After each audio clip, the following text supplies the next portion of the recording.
Hello everyone, I'm Sylvia from Fairlight Tarot. Welcome to my channel. Today we're going to have a look at my Forever decks, a VR to Logan from Lark and Legend. So I think that the name of the VR is pretty self-explanatory. These are decks that will always be with me. No matter what happens, no matter how many times I move home and I lose decks in the process, and no matter how many times I want to maybe sell or trade, these decks are going to stay. They are absolutely safe. And let me tell you, it's been a bit of an emotional process for me to select them because, I don't know, I reached a point in my collection in which I'm actually being very, very picky whenever I choose a deck. If it's a new deck and everyone is talking about it, usually something like, I don't know, 5-6 years ago, I would have just jumped on it and bought it immediately without even having a look at it. But now I just realized that I'm not like that anymore. And I don't know whether it comes from the fact that, generally speaking, we're going towards a world in which conservation is extremely important. And the fact that we just buy and keep on buying tarot, and don't get me wrong, I still buy a lot of tarots and I receive them as presents and I trade them and I sell them and then I buy different ones, etc. But what I mean is that I'm actually trying to be more conscious about my choices. Generally speaking, if there's a new one that comes along, I try and see whether I already have something similar in my collection. Is this better or not? Is there a reason why I will buy it? How will I use it? If these questions have, satisfactory answers, then by all means, I'll just, go ahead and buy it. But I find that lately I'm trying to be more conscious. That's what I'm saying, which is not to say that, I will stop buying. It's absolutely not going to happen, because I know myself, and buying tarot, to me, it's not a reason to feel ashamed. Being a collector has actually had really good positive effects on me, especially during the pandemic, because I felt more, I felt less lonely. I felt more connected to the tarot community, because it was an activity that, kept on going, because obviously you don't really need, especially when you're trading, you don't necessarily need to see each other, just sending stuff out and receiving it.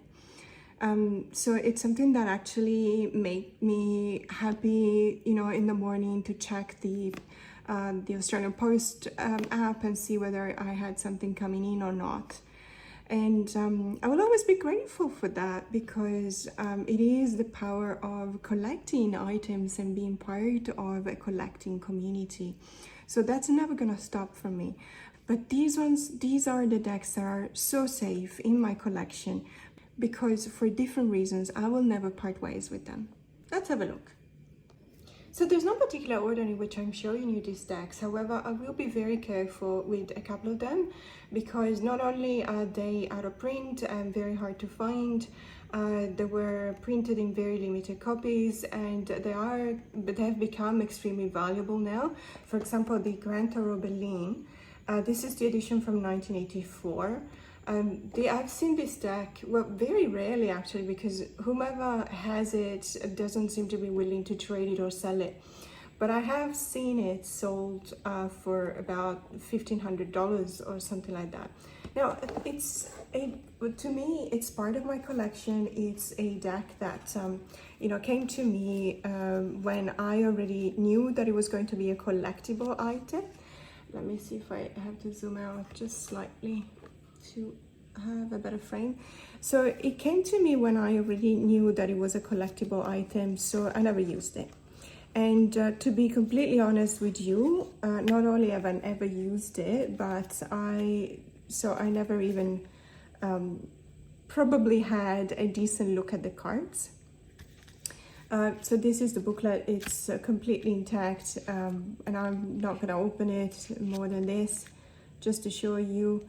It's actually a really good one, because it does have the fundamental value, the unitary value, the divination meaning, and the reverse meaning. When it comes, for example, to the majors, it does have some kind of a keyword for each and every one of them. So, for example, a papess, which is the high priestess, is also called the door to the sanctuary. Or, for example, the lovers is called the two choices or the two directions, etc. So it's actually quite interesting to have a look at it. What I did, because I really didn't want to ruin this, I actually found a copy of this online. Someone had been doing some kind of a study of this tarot, and they uploaded it online, and I had a look, and it was many years ago, so I don't really know if I still have it. But in any case, so this is the deck. As I said, very hard to find, printed in limited editions. This is the one that has the sharp corners and the gold gilding, which is, I believe, one of the main differences between the previous deck, which was from the 70s or even the 60s, if I'm not wrong. I might have to zoom out a little bit more. So this deck is, well, the backs are pretty, yeah, I mean, nothing special. This deck, though, is, to me, when I got it, I knew immediately that it was going to be a very important deck. Whenever I do some research about this deck, every now and then I just, you know, look in online and see what people say. Especially there's a few websites that give you a really good review, for example, on a deck. And everyone seems to agree on something. It's not a deck you would use. It's the deck that has got a lot of information that goes from symbology to, you know, keywords. It is a kind of a, as you can see, it's a pipish deck, and it's the kind of Marseille kind of pipish, or rather pip. It's definitely pip deck. It's a beautiful deck, though. It's one of those forever items. I really enjoy the fact that there's this description at the bottom of the cards. Even though it's a kind of a calligraphy kind of writing, that it's not the easiest thing to read, not the most direct kind of reading, it's still giving you a lot of information, even when it comes to the pips, for example. So it's rather interesting, and not just, you know, a collectible item. It's actually a very interesting deck.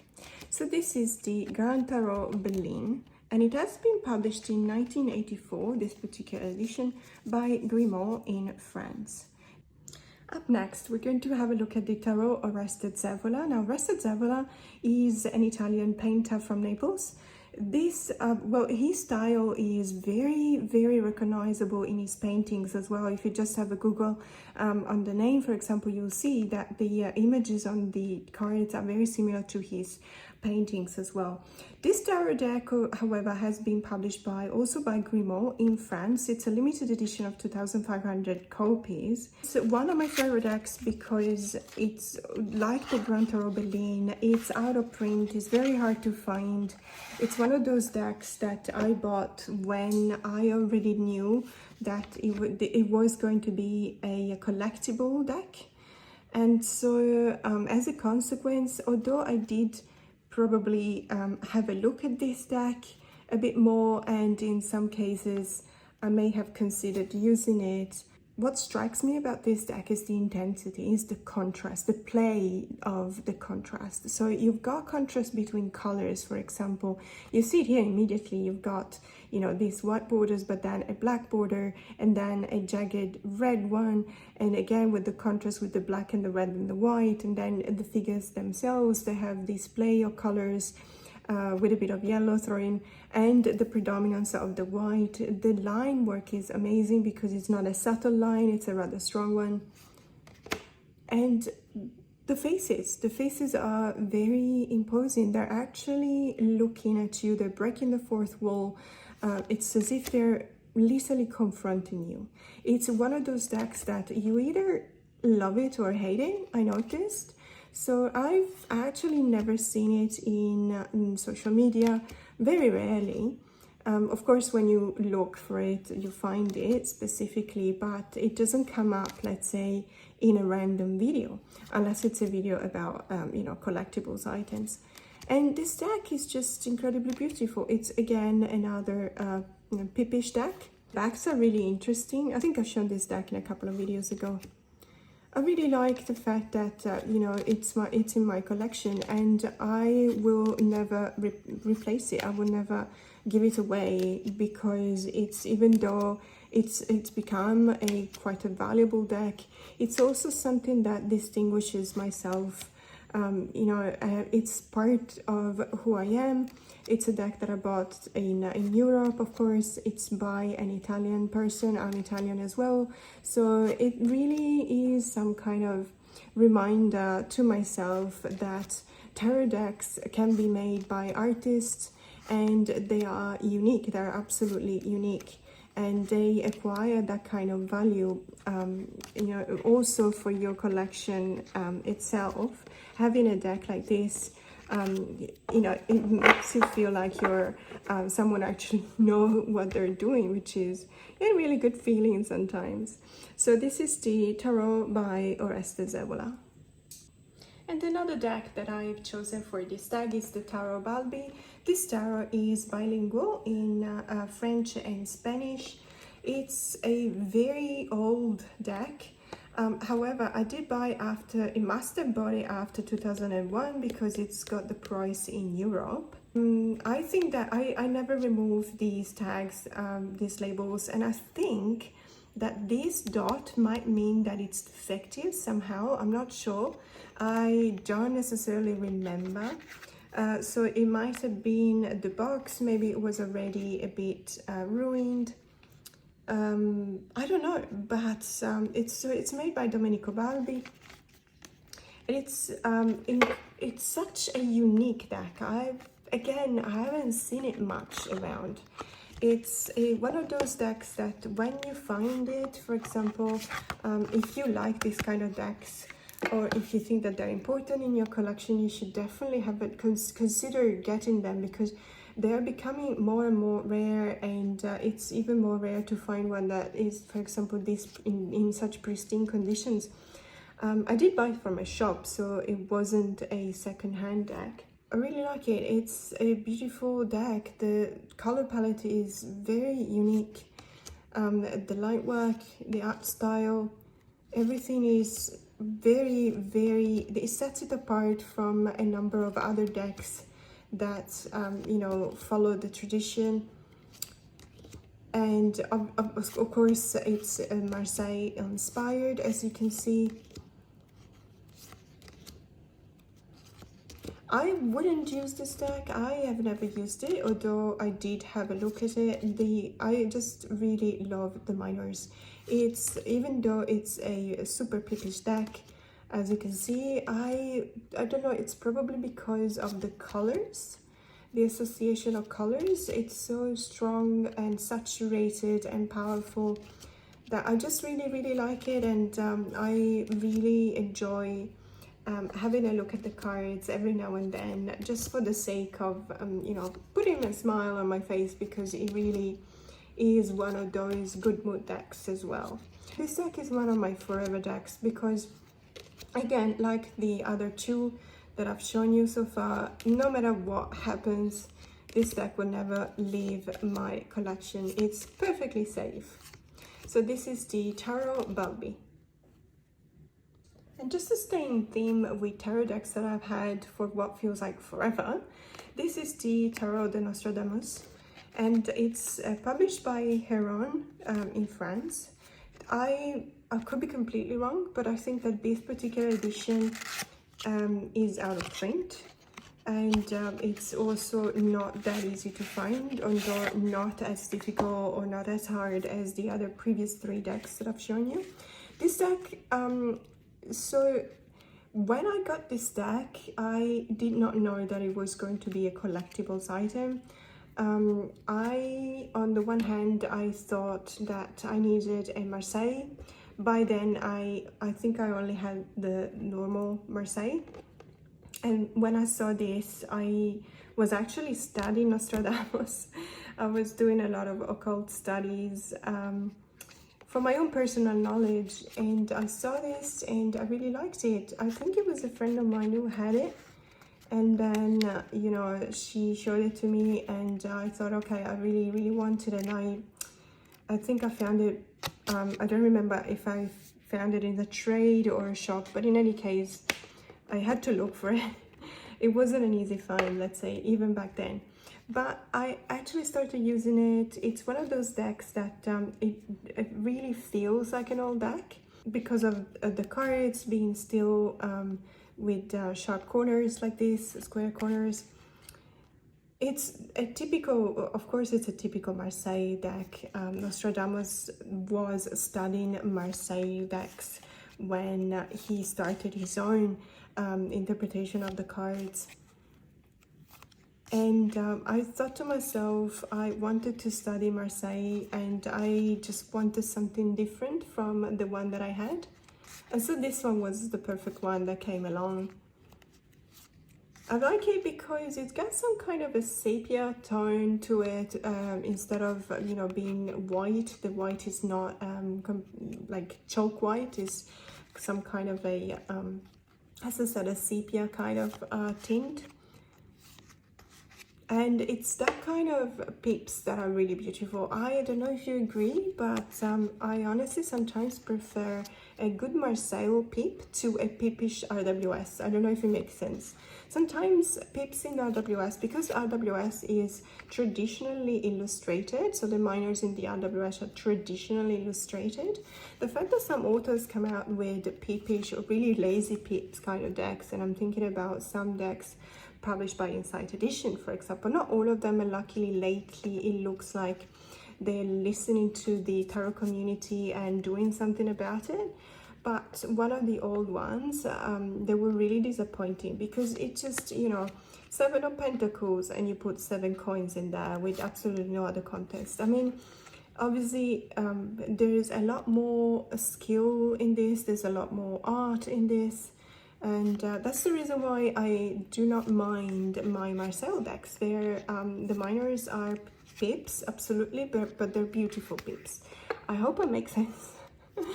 It's just, you know, when you're doing an RWS clone, but you're just lazy and don't do any illustration on the minors, it's a lot more deplorable than when you're doing a Marseille deck, and obviously the minors will be pips. Anyway, so this is the Toro de Nostradamus. Okay, so now we're going more towards modern decks, and this is the Yokai Yochi Tarot by Boo Plague. I absolutely love this deck, and this deck has got a story. So for those of you who are new to my channel, basically this deck came to me by, not necessarily by mistake. By the way, this is the gold foil on the box, which is absolutely superb. And it really reminds me of my favorite brand of incense sticks from Japan. So this deck came to me because I had acquired an additional copy of the Healing Waves Tarot, and I remember thinking to myself that I wanted 2 copies, although it was a time in which I wasn't sure 100% that I was ready, let's say emotionally, because the Healing Waves to me has a very powerful emotional energy. And so at a certain point, I had 1 copy already. I kept my copy, but then I considered trading or selling the other one. Now, what happened was that there was this lady in Canada really after this deck. She really wanted it. But she contacted me and she told me that unfortunately she couldn't afford to pay for it. I wasn't asking an exorbitant price, but I've been in that situation before, in which, you know, you find a deck that you've been looking for forever, and then but you find yourself in a situation in which you cannot really afford to pay the price asked by the seller, and so you're really worried that someone else is gonna, you know, slip by and get it. So she contacted me and she said, you know, I really want it, I can't pay for it, but what about we trade? And so she sent me 6 or 7 decks as an option to trade, and I looked at them, and I remember thinking that she was trading the Yokai Yochi for it and another deck. So she was saying, I'll give you two decks, and one is the Yokai Yochi. And I thought to myself, everyone had the Yokai Yochi at that time. It had just been the time in which the Kickstarter started shipping out, and I hadn't backed it for, I don't know why. I missed out. I would have, if I hadn't been sleeping on it, I would have backed it because I knew that I would have loved it. But I wasn't really sure about the color palette. So colors to me are very, very important. I'm a color person, I'm a visual person. Whenever I look at something, one of the reasons why I may or may not like this thing is because of the colors. And so the fact that it was a combination of this muted color palette, it was kind of a bit of an issue perhaps for me. I know, it's ridiculous, isn't it? And now it's one of the reasons why I really love this deck, by the way. So this deck, that I accepted the trade, when it came to me, I had a look at it and it feels so amazing. The tactile experience is fantastic. It's that kind of really soft linen finish, and you know, it's a very sturdy cardstock too. The backs are simply fantastic. And if you're new to my channel, you wouldn't know. If you watched already a few videos, you would know I adore Japan. Japan is one of my favorite places on earth. I love Japanese culture. I'm Italian, and a lot of Italians really, really love Japan. We go there as often as we can. I've been there 4 times, but I wish I could go more often. I was planning to go in 2020 when the pandemic hit, so unfortunately I couldn't go, but it's still, you know, very much in my bucket list. And it's just one of those things. I just connected with the deck immediately. It was not even a snap of the fingers, it was quicker than that. I love the yokai culture. I have been studying Japanese. I have been studying Japanese literature. I have been going to classes here in Sydney. We have one of the world's experts in the westernization of Japanese literature by the works of Haruki Murakami. And she's from Naples. She is Italian, Rebecca Suter. So basically, thanks to her, I could have this different approach to the works of Murakami, which I adore. And there's a lot, if you like Murakami, you'll see that there's a lot of that traditional sense of yokai, of this supernatural in his novels. Some of his novels are entirely based on supernatural elements.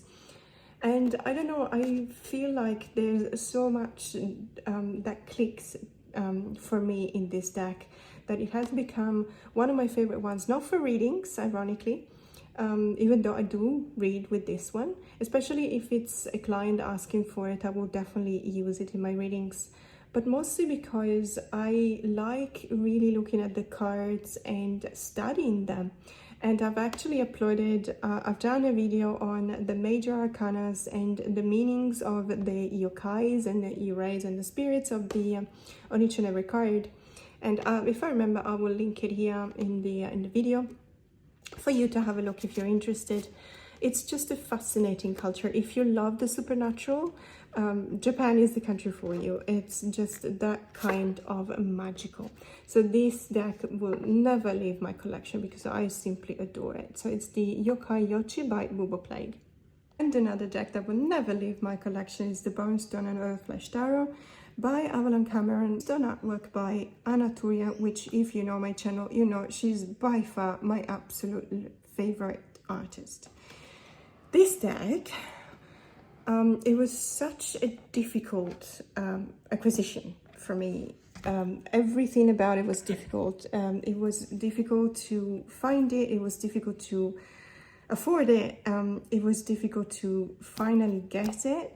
I almost didn't because the Australian Post just literally dumped it on one of my neighbor's lawn without, you know, telling me, obviously. So there's a few things that were linked to the acquisition of this deck that really, you know, I had to set it aside for a couple of months and just let it let go of all the anxiety that was related to it.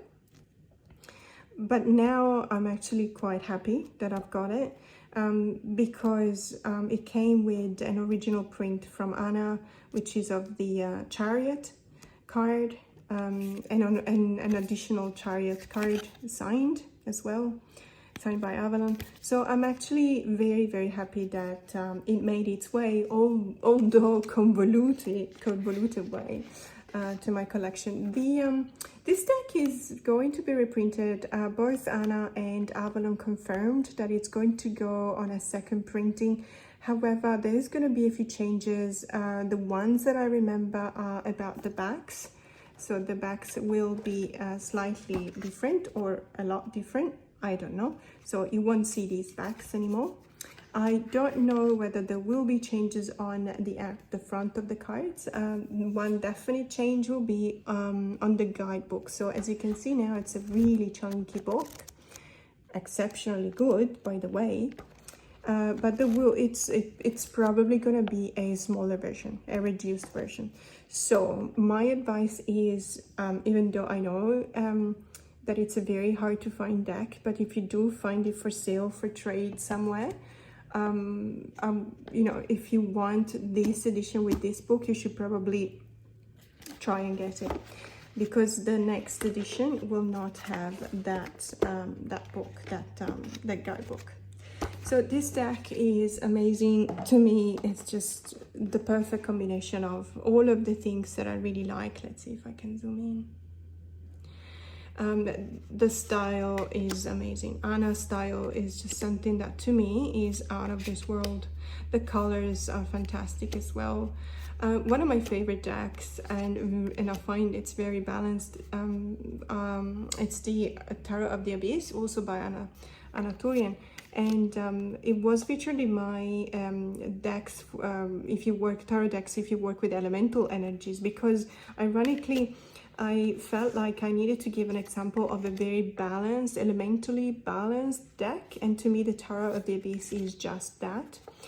Ironically though, the Bonestone and Earthflesh to me is a fiery deck. So it's not necessarily a balanced deck. Of course, when I talk about fire and the Ace of Wands come up, this Ace of Wands is my favorite Ace of Wands of all time. I mean, look at this card. It's just spectacular. But there's other cards that are my favorite in this deck. I don't use it very often, although it's not one of those decks that I don't use at all. And the reason why I don't use it very often is because I know how much it costed me, the emotional commitment that I had to, you know, go through in order to get it. And I just don't want to ruin it, even though looking at the cards sometimes really makes me it's unbelievable. The concept of the cards as well. If you do get this deck, I highly recommend you actually study the book, because it's not all of the cards are, let's say, the meaning of the cards, it doesn't necessarily jump out of the card. But look at Yggdrasil. I think it's one of my favorite word cards in all of my decks. And it's ironic because it doesn't have, it's not a traditional depiction, although you do find Yggdrasil in other positive cards, sometimes even in the world card. However, there's no humans. But that's the reason why I like it. Because to me, the world card needs to be a triumph of every single realm in the world. So humans should not be predominant. And I really like this depiction, and I absolutely adore the Eight of Wands with the wild horses. I know that in the US you call them Mustangs, for example. In Australia we call them Brumbies. And I used to film a documentary on photography a few years ago. We went to the Red Centre, so in the middle of Australia, and we wanted to show what technique of photography, what kind of lenses you should use whenever you take photos of a really quick, really fast moving object, or, you know, obviously an animal. And so we went and we saw, so we spent a couple of days in the bush, in the desert. We camped. We went close to a drinking hole at dusk and at dawn, because animals are supposed to come, and brumbies will come as well to quench their thirst. And we saw all sorts of animals, a pack of dingoes, for example, and many others, all sorts of birds, but we couldn't see brumbies. And we thought that it was because we were making noises, so we were really still for like 12 hours in a row. I can assure you it's extremely painful. If you do yoga, you will know you cannot keep one pose for more than a couple of hours, unless you're sleeping, obviously. But even when you sleep, your body feels the need to move every now and then. It's just a matter of circulation. And I can assure you that being crouching down for 6 hours in a row, I don't know, it was the time in which I really thought I wanted to quit my job and do something else. It would have been worth it if we had seen the brumbies, but we didn't. And so what happened was that we took the car, we were really defeated, and we were driving back through the swamps to the camping where we were staying. And at a certain point, I was sitting at the back of the car, and I turn right and I see some dust on the horizon, and then I look and I saw these brumbies, and they were running in the wild, and it was a group of 6 or 7, and they were just absolutely magnificent. Their silhouette, you know, just this staggering contrast of the dark silhouette against the setting sun, and with the colors of the oranges and the reds, and the sky that was still pink. It was something that, to this day, it's, I believe, one of the most profound and deeply touching experiences I have ever had when in touch with nature. Of course, we couldn't get our shot, unfortunately, because by the time we stopped the car and we got our gear ready, they were gone. But it was still one of the things that I will always cherish about that experience, because it is just the way in which you look at these majestic animals. And I'm so used to seahorses in a domestic environment, you know, in a farm. That seeing them in the wild is something that really touches a chord in my heart. It's something unique. To this day, again, I'm still very moved by what I was so lucky to see. And I'm so very grateful that this card was representing the 8 of Wands, because it's just that kind of beauty. Now, this is the Bonestone and Earthflesh Tarot by Avalon Cameron, illustrated by Anna Torian. And of course, another deck is the Healing Waves Tarot. This tarot deck has a bit of a history as well. It came and went in my collection. The reason why I got it, because I really loved the artwork. I've seen the first time in Don Michel's channel, and it was just after it had been released after the Indiegogo campaign. And I remember that I couldn't access the campaign, obviously, because it was closed, but I found an Etsy shop that was still selling copies, and it wasn't very expensive, or it was more expensive, of course, than a mass market deck, but it wasn't the horrific prices that you can find these days. And I remember thinking, I really like the artwork. I live by the ocean. It's something that really calls to me. It's something that is very important. It's got some of the animals that I really feel connected to. Even this devil card is just absolutely superb. I really like this depiction. And when I got it, I felt that it was so demanding, which is strange because it's actually a kind of a gentle deck. But to me, I just felt like I wasn't in the right space for it. And so I gave it away, only to regret it immediately. Then I repurchased it, and this is the copy that I repurchased. And I absolutely, I thought to myself, I'm never gonna give it away anymore. I got a second copy, and I thought I was gonna keep that second copy as a keepsake, you know, just in case something happens to the first copy. But then, again, for some stupid reason, I just traded it. I think I traded it for the Yokai Yochi, you know, ironically. But it's perfectly safe, and I'm quite happy that this copy is the one that I use the most, because it came to me that had that particular kind of rose petal finish.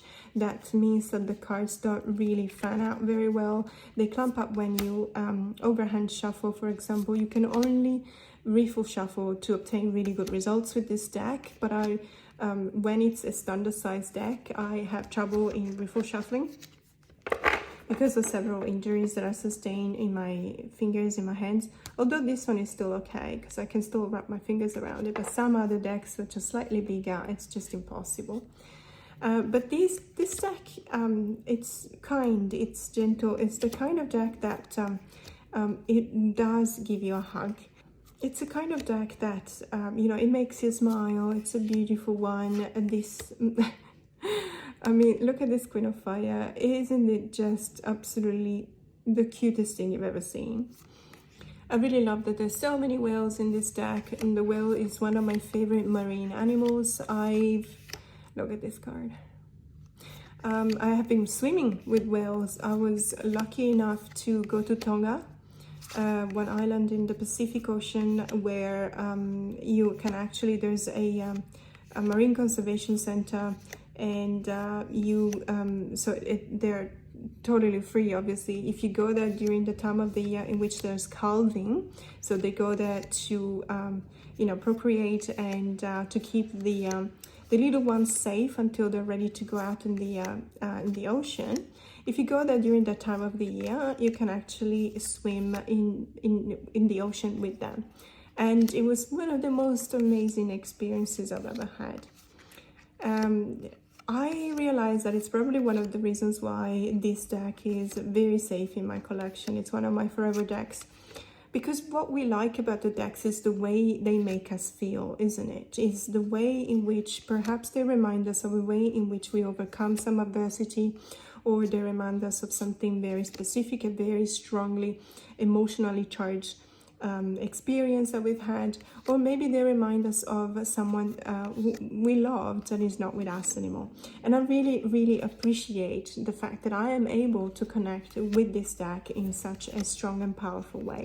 So this is the Healing Waves Tarot, and of course I had to show the Venetian Tarot by Eugene Vinitsky. This deck is not going anywhere. It's me. I'm from Venice. Venice is my favorite place in the world. Venice, although I often refer to Venice as something that is out of this world, because even now that I live in Australia and I haven't lived in Italy since, when was it, 1995, I really feel like Venice is, it's like it's been created for the distinct purpose of making people go, oh. It's, I don't know, the architecture, the atmosphere, even the smells, the colors, which are very important for me, because I'm a visual person, and I really love the fact that it's got a carnival, and it's one of the most unique things unique experiences that you can have when visiting the city. I love going back. I love the fact that it's got so much history that exudes from every corner of the city, every single building. And this deck is really faithful in reproducing that. You see, to me, everything has got a memory. Now, this is the Bridge of Sighs, and this Bridge of Sighs is perfect for justice, because I don't know if you know the story of this particular bridge. Now, basically, this bridge has two windows. Now, you can actually go through it, and these windows have been blocked out. But what used to happen was that prisoners that were going to spend their lifetime in prison, so on this building there used to be a prison for lifers, so the ones that were not supposed to be ever released, they were going to this building, crossing the bridge. And when they were crossing the bridge, they were looking at the world from out of these windows, and they knew that it was the last time that I would have looked at the world as a free person. And so that's why it's called the Bridge of Sighs, because while going there, they were just exhaling the sense of sadness for losing the contact with the world around them, for losing their freedom. It's just something that if you love a place like I do, it's something that enriches the experience so much, and it makes it so unique. And I'm really so grateful to the creator Eugene Vinitsky for being so faithful, so respectful of this city, because everything you see here is very accurate. Even the details of this long, for example, hat, it was exactly like that. Or, you know, all the clothes, the way in which, for example, this is amazing, but every time you see a gondola, you will see the position in which the gondoliere has to, you know, gather strength to push the gondola forward, which is exactly like that. And the colors of the buildings, they're absolutely perfect. I adore this deck. I don't read with it. It's one of my collectibles, although it's not on a printer. I think that it has been recently made available in the creator's website.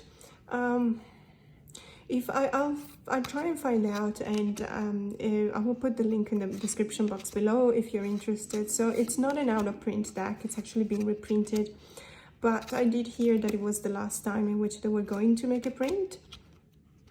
Although I don't know, I think that this deck is it's only for people, you know, who are interested in Venice somehow. It's just totally, you know, it's not. I mean, if you like it, go for it. It doesn't matter. I have decks, for example, that I love, that have been, you know, clearly inspired by the culture in New Mexico. For example, the Desert Illuminations Tarot. To me, it's simply amazing. I love New Mexico. I've been there. You know, I spent a lot of time there. I would just really loving the atmosphere, the culture, the colors, again, the landscape, the people, the food, everything. And but I'm not from there, so should I not get that deck? Of course I should. If I love it, I'll get it. So if you love this deck, by all means, go for it.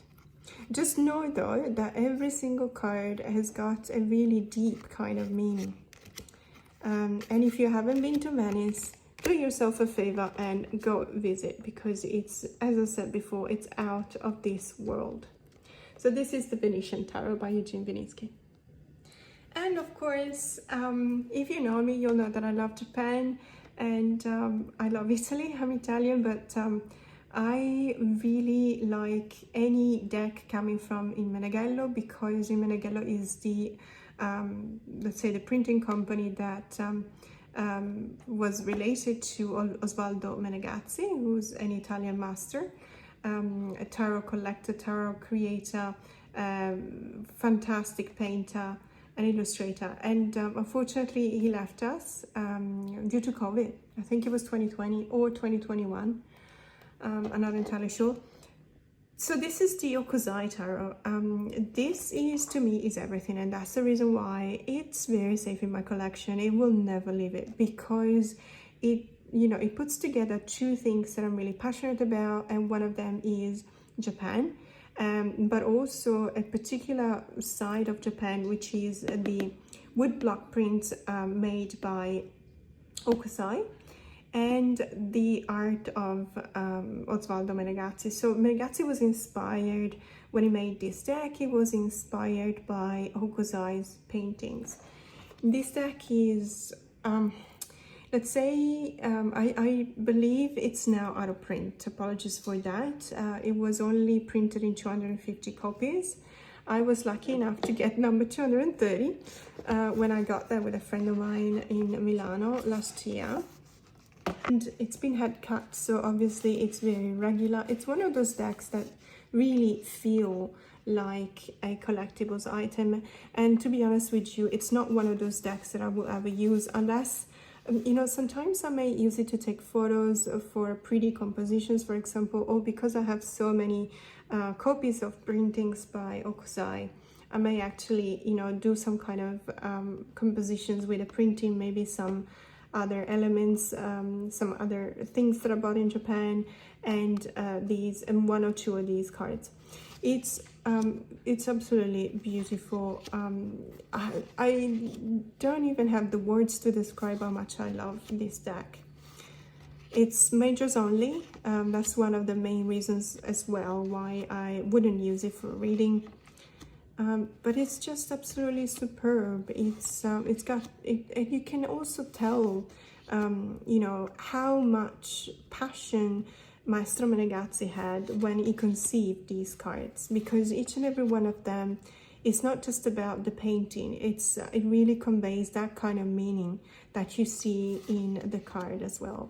This is the Temperance card, for example, and of course it's inspired by Hokusai's painting, but it really made sure that there was this kind of element of this flow, this ebb and flow of the liquidity of the element of water, represented by the Temperance card. So it's just something that it's so beautiful. Obviously, this is referred to the earthquakes that, you know, happen ever so often in Japan, unfortunately. Or, you know, the star, it's like a fish in a star. The concept is absolutely wonderful. So I really love this deck. One of my favorite, absolutely, from artistic purposes. And it's very, very safe in my collection. So this is the Yokozita Tarot, and it's published by Il Meneghello. And of course, if you know me, you'll know that I always have at the end an honorable mention, and this goes to the Answer deck. Now, the reason why this deck is a forever deck is because I have so many memories related to this deck, as you can tell from the really deplorable state of the box, which is kept together by, you know, goodwill. This deck used to be part of my readings for years and years and years with friends and for myself as well, and I still use it, but since it's so ruined, the box is terrible, but I'll show you the cards. I've used this deck so much that, you know, it's starting to really just frail on the edges, and I'm really worried that it's going to peel off, because in some cards it already started. So the lamination, it's peeling off, and when you start having one or two cards with the lamination peeling off, let me tell you, that's the end of a deck. So I don't want this deck to end, because it is an amazing deck. And it's, to me, for to live in Australia, not having access necessarily to eBay in the US, for example, it's actually very difficult to get it. And although a friend of mine, actually from Florida, she told me that she saw it on one of my videos and she found it. I don't know, Sarah, how much you paid for it. But I had a look and it was like $430, which I really don't have for this type of deck. So this deck is really interesting because it's not a tarot deck, as you can see, although Judgment, of course, the Fool as well. Okay, I'm trying to explain that it's not a tarot deck, and the first two cards are, of course, major arcanas. But apart from these two, it's not a tarot deck. It's not a Lenormand, even though it does have that kind of feel of Lenormand, because you do you do make out sentences when you read two or more cards together. It's not a Sevilla, so it doesn't really ascribe to any kind of known divination system, and yet it was one of the most powerful decks for divination ever. I have stopped reading for divination unless I'm specifically asked to. I think in the last 10 years I've done it very, very rarely, and only just for clients. I mainly, in my self-practice, let's put it this way, I use deck for self-growth, not for divination. I use it for insight, absolutely, into a situation, but I don't use it to ask a question of what will happen in a specific situation. However, I do use this deck to do exactly that, and this deck will tell you what happens. Yes, I know what you're thinking right now. Oh, come on, that can be possible. Yes, this deck will tell you what happens. And in such details that when it does happen, you'll be as if you were struck by lightning. And that was the main reason why I was using it all the time with my friends, because as soon as word spread that this deck was so accurate, I had literally all of my friends just really begging me to do a reading for them using this deck. It does have some really strong emotional memories to me, because this deck, it is so powerful that I remember using it with a friend of mine who's no longer with us anymore. And she was so funny. She used to call it Jumanji. And if you know Jumanji, the movies, so it's about a game that is so powerful that you end up, you know, playing it in real life, and it's everything is coming at you in the game. So calling it Jumanji was her way to just tell me how much she appreciated the fact that this deck was so powerful. And it was a funny way, and she had this way of calling things with a nickname, and it was perfect. And so this deck, obviously, there you go. Of course, I'm talking about someone I lost. So this deck reminds me of her, and it's a deck that I use with another friend of mine a lot as well. And it's just, you know, it's when a deck reminds you of something like that, that is corresponds to the meaningful connections in my life. Of course, it's a safe deck. It's a safe deck in my collection. It's never going to leave it. But again, if you can, look for it. If it doesn't sell for $430, my recommendation is, if you find it for a good price, buy it. Because unfortunately, it's not in print anymore. It was published by Running Press. If you're familiar with it, they do a lot of these kind of small boxes where you have the runes, for example, you know, all kinds of stuff like that. And I bought it in London, I remember. So it's just amazing. The way this deck is so freaking accurate the whole time. It's scary. Honestly, it's scary. At the end of the day, it's like I'm really scared of using this deck sometimes at dark, because I don't want to know what's gonna happen.